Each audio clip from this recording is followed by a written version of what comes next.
હવે સાંભળીએ પ્રાસંગિક. આજનો વિષય છે ગોવર્ધન યોજના. સંપાદન પરેશ મારુ. પઠન કરી રહ્યા છે કૃપાલી મહિચ્છા.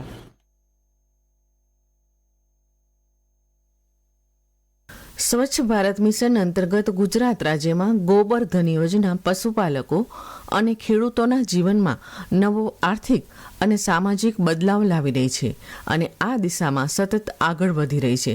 પશુઓના છાણ અને જૈવિક કચરાના વૈજ્ઞાનિક વ્યવસ્થાપન દ્વારા આ યોજના માત્ર સ્વચ્છ ઉર્જા જ નથી પૂરી પાડતી, પરંતુ તે ગ્રામીણ અર્થતંત્રને નવી દિશા પણ આપી રહી છે.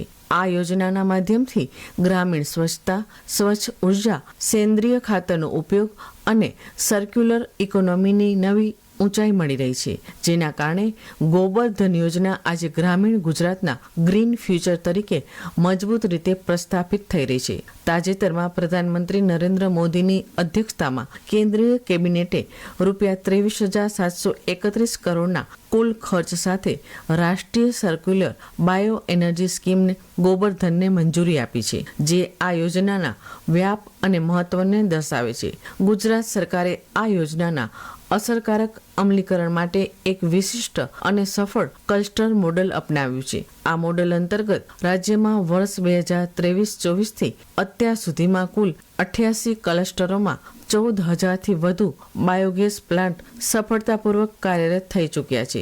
આ યોજનાના પ્રથમ તબક્કામાં ફેઝ 1 હેઠળ 38 ક્લસ્ટર બનાવવામાં આવ્યા હતા, જેમાં national dairy development board, Amul, Banas અને દૂધસાગર ડેરી જેવી અગ્રણી નોડલ એજન્સીઓ મારફતે 7,423 વ્યક્તિગત બાયોગેસ પ્લાન્ટ સફળતાપૂર્વક કાર્યરત કરવામાં આવ્યા હતા. ત્યારબાદ ફેઝ 2માં રાજ્ય સરકારના 100% ફાળા હેઠળ 50 ક્લસ્ટરમાં 10,000 વ્યક્તિગત બાયોગેસ પ્લાન્ટ સ્થાપવાનો મહત્વાકાંક્ષી લક્ષ્યાંક રાખવામાં આવ્યો હતો. આ બીજા તબક્કામાં Gujarat cooperative milk marketing federation અને જિલ્લા દૂધ સંઘોના સક્રિય સંકલન સાથે અત્યાર સુધીમાં 70% જેટલા એટલે કે 7,000 જેટલા બાયોગેસ પ્લાન્ટ જમીન પર સ્થાપિત થઈ ચૂક્યા છે.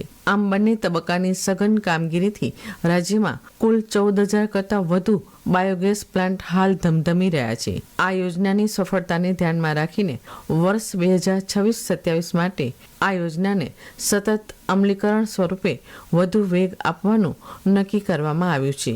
આ આયોજન અંતર્ગત રાજ્યમાં આગામી સમયમાં ₹25 કરોડના ખર્ચે વધુ 20,000 વ્યક્તિગત બાયોગેસ પ્લાન્ટ સ્થાપવાનું આયોજન હાથ ધરવામાં આવ્યું છે. ગોબરધન યોજના અંતર્ગત રાજ્યમાં અતિ આધુનિક અને ઉપયોગી સાધનો પૂરા પાડવામાં આવે છે. આ યોજના હેઠળ 2 ઘનમીટર ક્ષમતા ધરાવતા આધુનિક ફ્લેક્સી પ્રકારના બાયોગેસ પ્લાન્ટ સ્થાપવામાં આવે છે. ઉચ્ચ ગુણવત્તાવાળા HDPE મટીરિયલથી બનેલા આ ડાયજેસ્ટરનું ઇન્સ્ટોલેશન ખૂબ જ સરળ છે. તેની જાળવણીનો ખર્ચ નહિવત રહે છે. આ પ્લાન્ટ સ્થાપવા માટે દરેક લાભાર્થીને બાયોગેસ કીટ સાથે biodigester, geotextile sheet, gas pipe, hydrogen sulphide filter, 2 burner gas stove, pressure regulator valve અને લાઇટર જેવી સંપૂર્ણ સાધન સામગ્રી પૂરી પાડવામાં આવે છે. નાણાકીય સહાયની વાત કરીએ તો સ્વચ્છ ભારત મિશન હેઠળ લાભાર્થીને બાયોગેસ પ્લાન્ટ માટે ₹25,000ની માતબર સબસિડી આપવામાં આવે છે, જ્યારે માત્ર ₹5,000 જેટલી નાની રકમ લાભાર્થીએ પોતે ભરવાની રહે છે. મુખ્યમંત્રી ભૂપેન્દ્ર પટેલના ગતિશીલ નેતૃત્વમાં રાજ્ય સરકારે પશુના છાણ અને જૈવિક કચરાના વૈજ્ઞાનિક વ્યવસ્થાપન દ્વારા સ્વચ્છ ઉર્જા તથા સેન્દ્રિય ખાતરનું સફળ ઉત્પાદન કર્યું છે. આનાથી ગ્રામીણ સ્વચ્છતા, ODF પ્લસ ગામોની કલ્પના અને નવીનીકરણીય ઉર્જાના ક્ષેત્રને નવું બળ મળ્યું છે.